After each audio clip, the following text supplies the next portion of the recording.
السلام علیکم، میرا نام مسرور احمد ہے۔ میں دارالعلوم ربوہ سے ہوں۔ عربی دعائیں جو نماز میں پڑھی جاتی ہیں وہ کئی جگہ واحد کے لیے استعمال ہوتی ہیں۔ مثلاً ربی کل شعین خادمک ربی فاحفظنی وانصرنی وارحمنی واحد کے لیے استعمال ہوتا ہے، تو کیا ہم اسے جمع کے لیے استعمال کر کے پڑھ سکتے ہیں؟ بالکل یہی سوال حضرت مسیح موعود علیہ الصلوۃ والسلام سے پوچھا گیا، تو وہ میں پڑھ دیتا ہوں، بلکہ اس کا جواب موجودہ حضرت صاحب نے عطا فرمایا ہے۔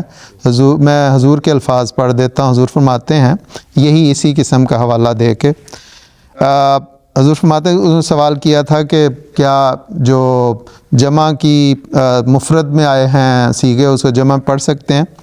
تو حضور اس کا جواب دیتے ہوئے فرماتے ہیں، باقی رب کلو شین خادموں کا رب فافازنی وانصرنی ورحمنی والی دعا کو دونوں طرح ہی پڑھ سکتے ہیں، لیکن حضرت مسیح موعود علیہ الصلوۃ والسلام نے اسے اس طرح پڑھنا زیادہ پسندیدہ قرار دیا ہے جس صورت میں یہ الہام ہوئی ہے۔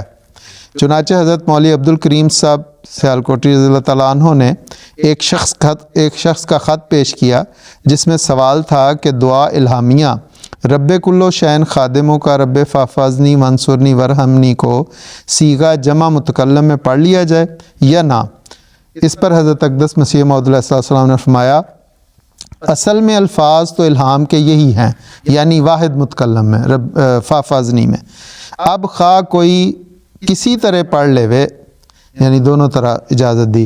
قرآن مجید میں دونوں طرح دعائیں سکھائی گئی ہیں، واحد کے سیغے میں بھی جیسے رب فرلی ولی والدیہ، اور جمع کے سیغے میں بھی جیسے ربنا آتنا فی الدنیا حسنۃ وفی الآخرۃ حسنۃ وقنا عذاب النار۔ اور حضور نے فرمایا اور اکثر اوقات واحد متکلم سے جمع متکلم مراد ہوتی ہے، جیسے اس ہماری الہامی دعا میں فاحفظنی سے یہی مراد نہیں کہ میرے نفس کی حفاظت کر، بلکہ نفس کے متعلقات اور جو کچھ لوازمات ہیں سب ہی آ جاتے ہیں، جیسے گھر بار، خویش و اقارب، اعضاء و قوا وغیرہ۔